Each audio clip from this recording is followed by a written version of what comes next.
akka isaan miidiyaa irratti alba'anii odeessan kanaa miti. Dhugaa rabbi kun waan hin taanedha. Waan ta'uu qabullee miti. Isin galee hinaaffallee jedhamuu danda'us haa jedhamu. Garummoo inuman ta'u kana mee yaaduma kana eenyumtuu haa kennu. Guddaanis xiqqaanis waan itti dhufuu dandeenyu. Garuu asliin immoo yoo isin araarsaa jechuu sanarratti tokkoffaa aslillee rakkoo qaba. Isatu sheeka kaminni sheeka kamiinuu araarsitiin walitti nuu fida. Jarri walolleen sa'aadii waliin lolle nikaa walirraa buusanii bara. Nikaan akkanumaan hidhamee akkanumaan hiikama. Rabbi isinii kannee sammuu isinii hin horkatin. Bareedaa gowwaa rabbi naman godhin. Aamin jaa wallaahi. Bareedaa gowwaa ta'uu wanni akkasii kasaaraadhaan jirti. Si galee? Gurbaan Khadir jettan kun nama rabbiin fuula bareechee uume sammuu qofa keessaa hir'ise. Ayilii qofa keessaa fuudhe si galee. Mucaan kunii fi intalti sun gaafa wali dhufa mucaan kun bissii bilchaatee fakkaata buskuuta fakkaata dhugaa dubbachuudhaaf. Muciyyoo tana fuudhee amata lama keessatti mucaa waan laal boqqolloo waagitti buute fakkaate mucaan kun. Fuulli namaarraa deemee Yolleessi komandoo kana namni dabar kan jechuun Agilee si afaanitti yolleessi komandootu bultiif hin taane jechuudha bara. Mucaan huqqatee namarraa jijjiiramee namni hundi waan agar. Ilmoo namaa hanqatee achiita dirqiitti makaraa meeqaan rabbi mucaa san harka sanii baasee mana hidhaa sanii dheengedda gara qatar kana qotu. Qatar dhaqee makaraa meeqaan hanga na wayyaa'ee jireenya kana gisee injifadhee jiru muciyyoon duraan hin feene sarraan tana fuula kennitiif si galee. Mucaan kun arraatitti yoo gabbahee intala takka niin jaaladha jee dhalaan mucaa kana jidduu hin jirtu. Mucaan waan irraa irratti hin qabu. Gowwummaa tana irra laaluu baata. Si galee. Nasiba walitti hin qaban, ilmoo walitti hin qaban, wannummaan kana dhamaa afaan dheeraa kana wannummaan mucaa bareedaa gowwaa kana dhamaa kana maatu itti deebisaa oolan jaabara. Maa keessaanuu taale namni fuudhuun ni jira hiikuun ni jira. Fuudhee hiikees jee miidiyaa kanarratti ol bahee hiikee jee intala biraa dhabeemu hangas takka wal busheessanii wanni walitti deebi'aniif maali? Kuni dhamaa gowwaadha. Isinis chaansii isii gubuu. Amma Agileeti isa biratti. Isaan nama nasiba walitti hin qabne. Dalaasi komandoodha yoo fuudhan gaa akkuma gartee ammaan tana kunoo Badiri adii jalleen dheengadda waan takka dubbatee haati firoodha isii tokkanatti reedii kana godhee jeetti Badiriin haasaa ture. Atillee amma gaa haasoftu Khadir keenya gaafa dura isin dhufu mucaan maashaallah nama bareedaa nama buskuta fakkaatu nama gabbataa bareedaa kana gaafa immoo isin dhufirraa kaasee hanqa isin addan bahinitti Khadir jireenya isaa keessatti jiruu godhaduu jiraachaa ture jechuudha. Jirta kana fakkaata akkasuma Agilee. Yaa akhi mucaa jireenya beeku tartiiba qabuutu gaafa muciyyoo sanii walitti dhufan dhama'ee afaan wallaalee asittis afaan wallaalee Itoophiyaa galee afaan wallaalee mucaan rakkataa tahee fuulli isaa nama laalchisu walumaanuu hallayyaa wal darbanii deemee ammaan tana kunoo tadirqiitti Khadir barana wayyaa'e baatii muraasa keessa egaa waan kana egaa rabbii jabanachiisa. Ammaan tana maal abbaa isaa rakkateeti rakkoo akkamiitu tiktaak irratti kophaa nyaatee siree kopharra rafee jireenya harkatee jechuudha. Kun hoolaan tafuuru dhabeemo dhalaa isa dideemo maal abbaa isaatiif fuula bareedaa kana qabatee sammuu gowwaa tanaan fayyadama. Maal abbaa isaatiif deemee jannateen kun maal abbaa isaatiif itti dhiiseen ta'e. Agilee laa obsiga Agilee gaafii naa deebisi Agilee gaafii naa deebisi akkaan sinjee. Egaa intala si koomandootti dhufe intalti si koomandoo Khadir keenyaaf hin taatu jechuudha. Intala falfaltuu jaansan keessa nama takka jechuudha isin walumaa galatti. Egaa maaliif isin nasiibaa walitti qaban. Khadir egaa isin dhufee fi har'a jidduu qaamni isaa tartiiban qabu jechuudha jirta. Gaafa immoo isin arkin Khadir nama jabaa ture, nama waa'ee Oromoo illee qabsaa ture, nama akkasuma waa hundatti uummata hunda bira dhaabbachuun ture jechaa jirta. Amma immoo egaa isin walitti dhufee mucaan namarraa abeeti fuulli jijjiiramee qaamni gannaqamee qaamni nyaatamee jechuudha jirta. As keessatti immoo akka waan intalti tuni waan wayii qabduuti. Akkasuma fakkaata yeroo itti haasoftu. Mee waan kanarraa gaafii deebisi duraan dursitee. Itti fuuf.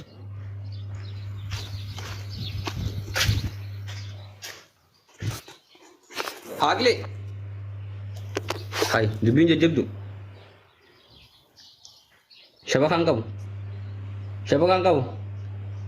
Aboo dhageeffadhaa nama 126 jirtan si koomandoon akka malee nama gootii jechuun jiran na dhagaya ani isiniin jechaan jiru ni dhageessan gurra qarattanii tattaa'u jirtan gurra banattanii dhageeffachuu jirtan intalli si koomandoo gurbaaf hin taatu gurbaa qaama nyaattee gurbaa qalbii fuutee gurbaan intalli si koomandoo fuunaan akka nama sirii itti gootee gurbaa miiteeti jechuu jiran ni dhageessan garuu gooticha argee jechaan jiru nama yookaan ammoo gurbaan itti beeku gurbaan kun dhalataa biyya isaaniiti jechuudha. Nama Khadir qaamaanis beeku, nama Khadir itti dhiyeenyaanis beeku, nama Khadir maal akka ta'e beeku jechuudha. Kanaaf ani jechaan jiru warra gandaatii jechuudha. Kanaaf wanni kun dhugaadha moo soba jedhana barreessa. Dafa barreessa. Wanni gurbaan jechuun soba moo dhugaadha. Adda baasa. Dafa. Xiqqoo biiziin jira. Mucaa kanaan ittiin hin beeka. Mucaan nama naannoo kiyyaati. Mucaa kana likkitti irraa haasoyinaa kun uumama isaanis dubbisanii inni nu miidiyaa irratti ol baafate miidiyuma irratti waan irraa haasoyinu akka siyaasaa namni biraa xiqqoo mashkuulaani.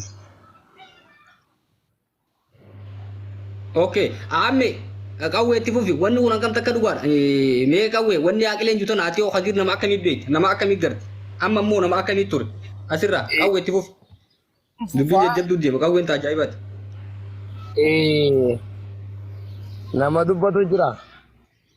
Namni dubbatu yoo jira itti fufi namni dubbatu hin jiru baara dura taabota kan naa beektu.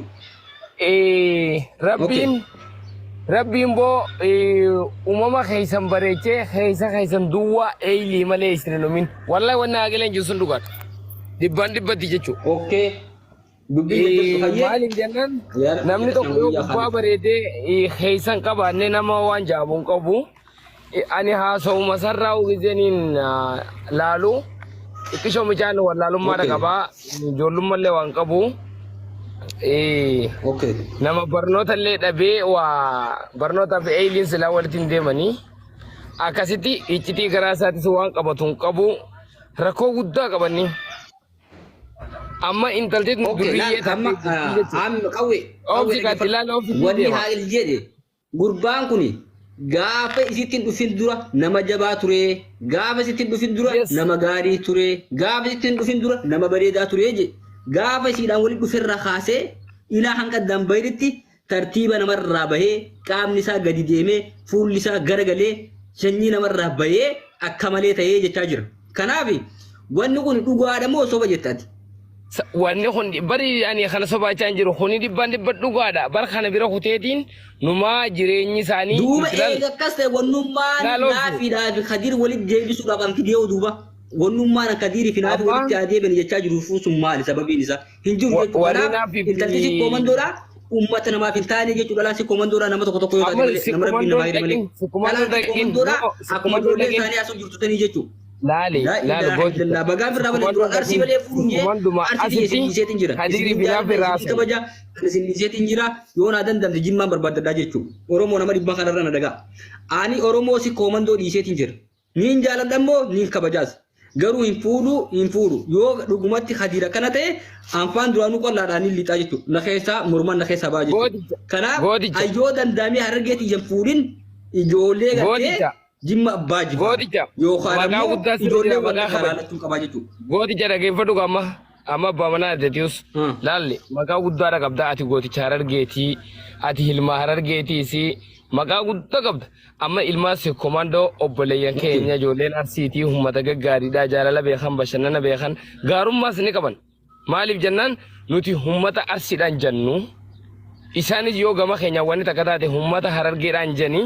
Namoota wal dhabe san irratti haasawan nuti namoota wal dhabe san irratti haasoynu jechuudha. Maaliif jennaan arra yoo gabbaanee ijoolleen harargeedhaa arsii tuyitee bariifuma tokko jirra nama biraa tokkotti hin jirru ala gabbaanee nama biraa diina keenya tokkotti hin jirru hararguma tokko jirra foonuma obboleeyyan keenya nyaachuu jira waan san taateef nuti arsiidhaan jenne Khadir humbannaa bareentoo naaffi intala arsii dhalattuu arsiidhaa jarri kun lamaan hiccitii isaanii miidiyaa irraa iffiti. Nuti hiccitii namaarraa illee dubbachuun karoora keenya miti karooraaf isin qabnu nulleen dubbachiisin garuu waan miidiyuma irra dubbatanii baga dubbanne nuti isaaniitiif gabbaase. Hiccitii garaa isaanii yoo isaan dubbatan yoo isaan dhooyfachuu baatan hamtuu isaan miidiyaa irra fidanii dubbatan nuti wanni kun hammeenya qabaa maqaa keenya lamaan maqaa biyya lamaaniitiif gaarii miti wanni kun maaliif akkanaan dhufaa miti akkana waan kana godhaadha jara keenya waan kana adeemsa sirriitiin akkan laalaadha akkasitti bareediminaa miti jara keenya dubbiin akkuma haaqileen jee rabbiin bifanuu kannee eeyilii nun dhoorkatini maaliif ilmi namaa ijji jarra waa gartu eeyilii malee hin jirtu jara keenya. Khadir rakkoo guddoo qaba jireenyi isaa gaafa naaffiin fuudhin dura jireenya michaan kana anis asiin jira gaafa san jireenyi isaa bareedaa ture deebi'ee jireenyi isaa asii biyyaan zeeroo tahanii daaraan irra garagalee Joollee injiree firraa dhaggoodha guddatte sangarteemi laal san ta'eeti biyya keessaa ol garagalee eega biyya san dhage xiqqishoo rabbiin taasisa kireeffatee jireenyi xiqqishoo ija banateef kanan taltii reeyilii qabdiitiin intalti durriyyee taatee jirti Khadiir keenya ilmi Harargee gowwaadha waan ta'eef intalti durriyyeedhaatii gaayitii Finfinnee tana keessatti salaxante gaayitii hanga durdaranii afaan meeqaatamis gaa afaan iyyaalummaa kana barte as garagalteetuma Khadiir kiyya I love you jette laal I love you Khadiir kiyya I love you daabboo qadaateetiin taa'u jiran gowwaadhaami barga gowwaa waan bulee nyaachisanii quuftee miti jennis eenuma jaami akkasitti gowwaa kiyya rabbi agargaaru jara keenya foonaan laayiti yoonii fi ijoolleen teenya ta'a arsiidha yoon mufattan ijoolleen teenya ta'a Harargee yoon mufattan asumaanuu dhiifama isin gaafachaa jarri kun lamaan hanqina isaanii dubbanni nuti hanqina namaa maa dubbattan jechuun Oromoon aadaaf qaba hanqina walii warra ilaalee hamtuu warra ilaalee tun isin hin fakkaattu tunaatu isin fakkaata jee wal gorfachuun amala aadaa Oromooti janna jara keenya saniifuu Khadiirii fi naaffiin nuti wangeelarra laallee dhabne macaafarra laallee dhabne macaaf quddus irraas fuula 127 irraas laallee dhabne fuula 66 irraas macaafa warra beentee irraas laallee dhabne jechuudha nuti maaliif jennan hunda barannee beeyna rabbiin nu kannee as garagale kuma quraanaattis hadiisa irraas ni dhabne quraana irraas ni dhabne jechuudha maaliif laallee jechuudha ammoo abjuu qofaan wangeela roomaas keessatti wangeela roomaas amma ijoolleen ni beeytanii warri waaqa sadiitti amantan ni beeytanii jechuudha warri waaqa abbaa waaqa hafuuraa qulqulluu waaqa ilmaa warri jettan sun ni beeytanii jechuudha warri waaqa sadeen waaqa tokkochaatiin akkasitti Khadiirii fi naaffiin wangeela roomaas irra laallee dhabnee hin jiranii Khadiir gabbee naaffiin hin dhaltuu je naaffiin durrii jedhan dhaltuu je isaanii wal xiqqeesse nuu miti waan san taateef ijoolleen teenya ta'a arsii nutti muufatina ijoolleen teenya ta'a Harargee gowwummaa hilma keessaniitiif dubbachuudhaaf nutti muufatina saniifuu gowwaa keessan ka eeyliin qabne kan namnummaan akka limootaatti waan fedhe haaseessu mee amma gizee mana ijoollota gurguddaa bira ol bee ilaalame haasoo saa ilaalame haasoon Khadiir kiyya jetteeti intalti muut godhatti achirra taa'ee albahee bareedaan keessi onaa albahee waa meeqa gannaqee Khadiir keenya wanni kun safuudha wallahi yoo waan kana sobe jira keenya miidiyaa kana waliin jirra yoo waan kana sobe Khadiir wanni kun safuu bire darbii hanqa ijoolleen jettee komantiidhaa fi warri gubballeen waan kana bire darbii jeniin takkatti haasa'u cal je'ee jira keenya gowwummaa kana alaa hin jirtu yoo hirriiba rafuu taate malee Khadiir osoon beeyne rafuu jira rabbi hirriibaa kaasu naaffiin durriyyee haa barbaaddattu Khadiirii fi naaffee walitiin deebisinaan asumaanuu dhaamsa kiyya galatooma ulfaadhaa warreen yaada qabdanis akkasitti diyaaspooraan tokko seenuu fadhaa akkasitti silaa waan nu daddarbitaniifaallee lubbuun teenyituun ijoollee ni gammaddiini feena asumaanuu rabbiin waan isin gaara isin hin dandeenye rabbiin isin hin korsiisin baa isin hin dandeenye dirqi rabbii isin irraan kaahin eeylii qabdanirraa rabbii isin isin beeleesin bifa qabdanirraa rabbii sammuu isin dhorkatin jenneeti asuma kana bira dabarraa jara keenya Harargee wanni isin beekamteen jaalala kabaja safuu eeggachuu tokkummaa Oromoo wanni isin leellistuu jechuudha kabajaa nama hundaafuu ifi beelooteeti Harargee nama nyaachiftii jechuudha arsilleen akkasuma